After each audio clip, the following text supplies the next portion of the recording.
How to download cloud saves on Steam.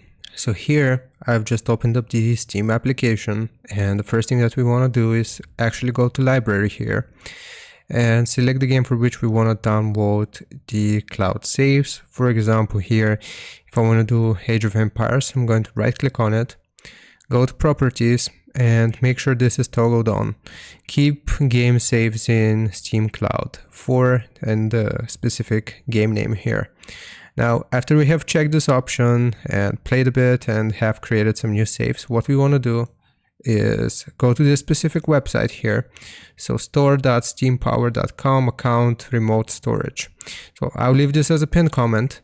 But basically, if we go to this website, it's going to look like this, and you will find a list of all of your games. So for example, like I said, if I want to find and use Age of Empires, it's right here. It will show us the number of files, and then we have to click on show files, and these are all the different saves and files that you have created.